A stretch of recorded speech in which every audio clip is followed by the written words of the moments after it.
U.S. President Donald Trump has issued a new threat to Iran, saying it will be met with great force if it attacks U.S. targets in the Middle East. Earlier, Trump had threatened to, quote, end Iran, but now Tehran has hit back with a tweet of its own, calling on Trump to show the country some respect, but also stressing it does not want war. Iran's Foreign Minister Mohammad Javad Zarif didn't mince words in his response to Trump's threats. Donald Trump hopes to achieve what Alexander the Great, Genghis Khan and other aggressors failed to do. Iranians have stood tall for millennia while the aggressors are all gone. Economic terrorism and genocidal taunts won't end Iran. Never threaten an Iranian. Try respect. It works. It was all in response to Trump's earlier tweet vowing to, quote, end Iran if Tehran wages war against the US. But on the streets of the Iranian capital, not everyone felt war was looming. War won't happen. If Trump could start one, he would have done it by now. So if he threatens, I'm coming for you, then come, because if you say something, you have to act on it. Let's see how much of a man you are. Naturally, Trump does not and did not want war. But apparently some countries in the region are pushing him in that direction. With all I'm seeing, all the military equipment the U.S. have brought to the Persian Gulf, I think they want to get results. So results could either be war or Iran sitting down for negotiations. In recent days, the Trump administration has deployed bombers and an aircraft carrier to the Persian Gulf, citing Iranian threats to US interests. On Monday, Tehran upped the ante and announced it would quadruple its production of enriched uranium. If they do, it means Iran would soon go beyond the stockpile limitations established by the 2015 nuclear accord.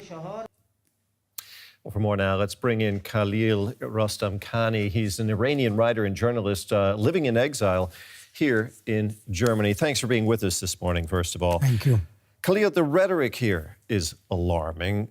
We've got the U.S. and Iran talking of war and annihilation. We've got also U.S. warships headed to the region. Is this as dangerous as it seems?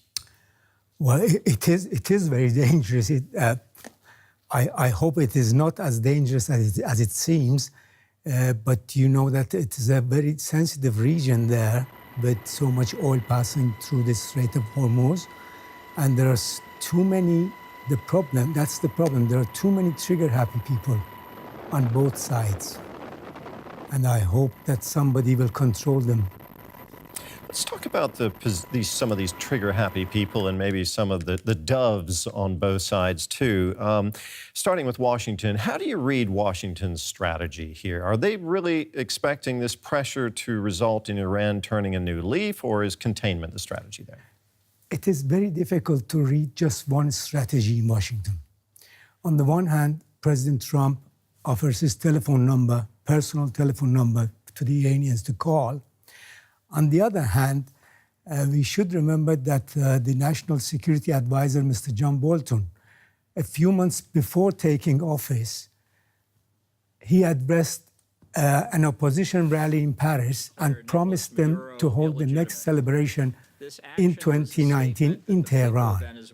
Okay. So I don't know if that's containment or if it is regime change strategy. They keep denying that it's regime change, but it's difficult to see. There's no coherent strategy coming out of Washington, and you do have notorious hawks in President Trump's inner circle, particularly John Bolton.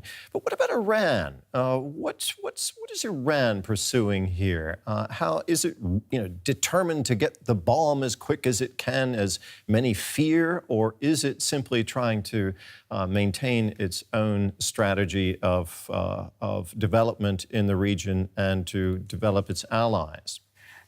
I think the second would be more close to the target. The Iranians, as far as I can see, know that they cannot get the bomb.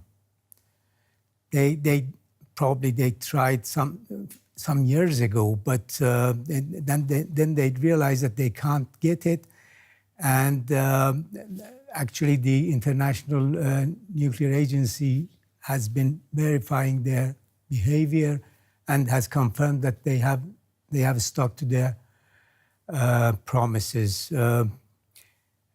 But they.